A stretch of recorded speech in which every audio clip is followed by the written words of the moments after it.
We went through several artists here who are on the list.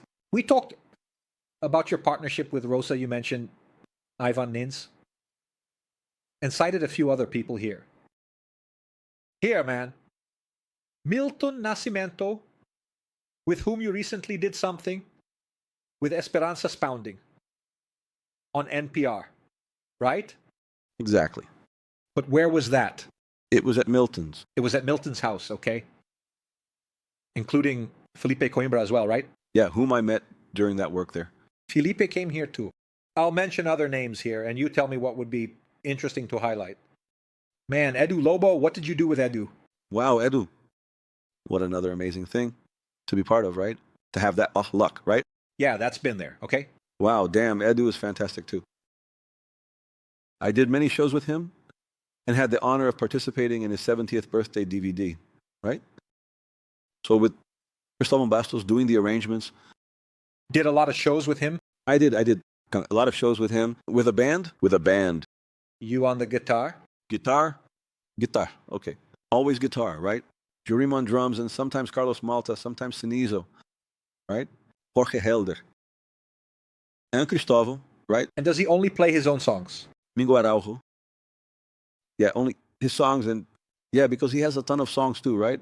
A ton of music, only his songs. And we talked about Catano, you mentioned Guinga, you talked about Jax. Then, man, there are 3 foreign musicians here. I don't know if you worked with them on different occasions, which were Ron Carter, Kenny Barron, and Paquito de Rivera. Yes. Ron Carter, because of the album that Rosa recorded, right? Rosa Passos and Ron Carter, which was recorded in New York in a church by Chesky Records, known for recording an acoustic sound overall as well, that old style, and taking advantage of the church's reverb, right? And I did the arrangements. So this album is an important one, despite it's that thing of self-criticism, not having liked my performance on it. I don't listen to it much like that. Really? Yeah, man. Better not to listen. It was funny, man. The attack had just happened there. We went there in December to record. The thing had happened in September. And then we did a rehearsal on Friday, and I stayed in the apartment on Saturday and Sunday.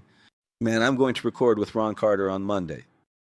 And it's that thing, right? The guy right next to me, whom I always listened to a lot, really liked that. BS, Elupai, that quintet, that lineup with Ron Carter, Hebranco. And how is he as a person? Man, super cool. It was an incredible thing. So we recorded the album, and in the end, he said, I expect you at my house in 40 minutes, so we could have dinner at his place. Then we got there. And he had even prepared some food. He ordered food for Rosa's son, who didn't eat meat. He became very good friends with the son. Then the guy got there and showed us his apartment. He likes to work with wood, in carpentry, right? Then he showed us the tools there. Was it a home? Yes, his apartment. So it was an apartment then? Yes, a super wonderful apartment.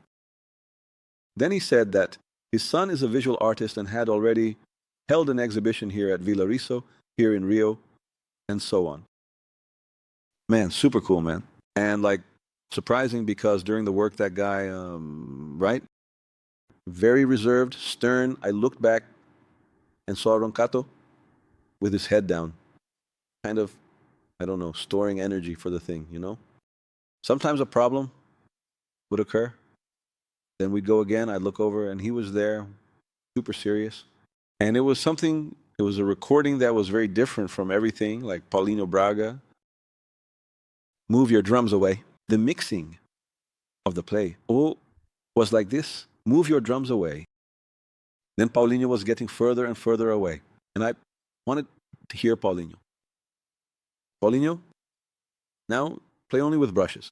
So, Paulinho playing like this. Paulinho had already recorded there, right? Paulinho with his Rio de Janeiro style. Man, this Chesky set up the brush. It has to have just one strand. Asula. But the sound of the record is something fantastic. Man. The overall microphone there, the guys get an amazing sound. Man, no, and that church, the concept of the thing is amazing. And Rosa singing wonderfully, Roncado.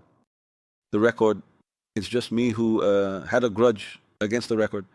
But I asked at the beginning about days when you feel butterflies in your stomach beyond the usual. Yes, it was one of those days. It was. Man, imagine during the rehearsal, going over the arrangements for Roncardo, him shaking like that. Thank you very much. Thank God it wasn't me playing there because it would have been a show. It was the guy with Ron Carter, really. The guy is the history of jazz. That's right. Paquito was, he invited Rosa to do a festival in Bern, Switzerland. And I went with Rosa. And it was with Claudio Roditi, Raul de Souza, and Paquito de Rivera on a night of Brazilian music, something like that. That's when I met this producer, Jacques Muyal, who 10 years later produced my album, this Bossa from My Land. And he was the producer of Dizzy Gillespie's big band, you know? Has he passed away, perhaps? No, he was here last week. He came to produce Mauricio Einhorn's album, man. Mauricio Einhorn, an amazing musician, 92 years old. Come here, Mauricio. Come here, right? To make it easy to bring him over. Mauricio is incredible, man. Did you get to meet him here, the producer? I did. I recorded a track on Mauricio's album, right? Oh, that's cool. And this producer, you would say, man, he had the idea to invite me to record in Switzerland with Ed Cherry, a petit, an American guitarist. I went there, recorded an album, Lula, Galvao, and Ed Cherry. Then I didn't see you there. It just got mastered now. And then did you like it? I listened a little and stopped listening. Because you know what happened, Matthias? I took the Godin. I recorded with the Godin. But like, because also, man, it was live, you know. It was in a place where the drums were here, right? The pianist here, everyone here, the saxophonist, and playing there, if I had an acoustic guitar, things would get into the microphone, you know? It would sound strange. So I said, well, I'll take it then. But then when I went to listen, I don't know, I felt a bit of treble. I stopped listening, but I'll go back. Didn't you join the mix? The guy take out the treble? No. They even sent me an email. But I saw there was something, and I said, man, I'm going to refrain from giving an opinion because I felt there was something like that, right? I said, man, I'm going to let them decide because it seems like the producer wanted one mix and Jack wanted another. I don't know. I decided not to get involved because I'm a guest. I can't participate. I'm a producer. But the performance on the day was good. Did you enjoy it? Yeah, I remember some things were cool like that. My experience was... Some weren't. Yeah, because, man, no, this self-criticism has a threshold between you, it being productive and it bringing you down as well. But I've already learned that you have to play in your favor, of course, right? But I think it's cool for you to open up about it and talk, you know, which demystifies. People think that someone at your level will never have a problem or will never play badly, or they think that every solo you do is a solo, my brother. You know what it is, right, Matthias? People say, well, that's humility or false humility. No, that's awareness. I am aware that people who came before me have already played much better than I do. You understand, man? For 100 years, people have been playing this thing. What am I doing here? I'm just making a little note. I say that I'm in my backyard with my flashlight illuminating my backyard, but the universe is full of so many things. That's it. Then someone tells me it's not humility, it's because I know. Then I listen to it and say it's not at the level of the things I like. But that's it. Later, now with some distance, you have to see that it's a snapshot of a time. You were that, you lived that. And many times I am pleasantly surprised. Because I say that it was actually... And there are also many times when there's a performance that we really like.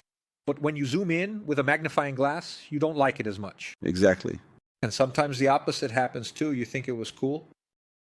The other day I was at a restaurant and Rosa Passos played. In the restaurant you play songs like that, I don't know. It's a playlist.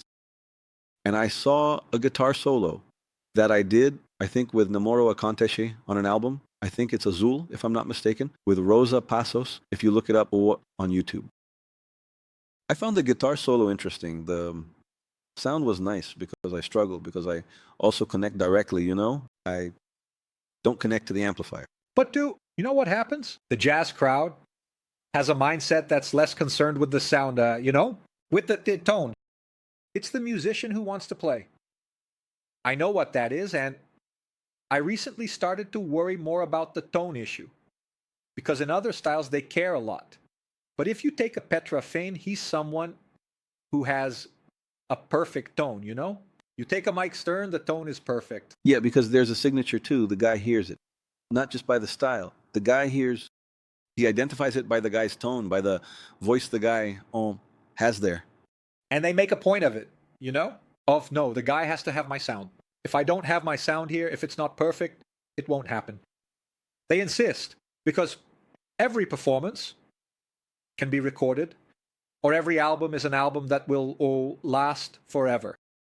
And I think that many times, man, these guys learned maybe by the third album, the fourth album, after being dissatisfied with having made 3-4 albums that they didn't like the sound of, and said, no, man, this time I want to get my perfect sound. And at some point, these guys find it and don't want to lower their standards anymore. Yeah, of course. But you're saying that, man. Everything I hear from you, I find beautiful, wonderful. I've never heard anything from you with bad sound. It's because the sound technicians are good.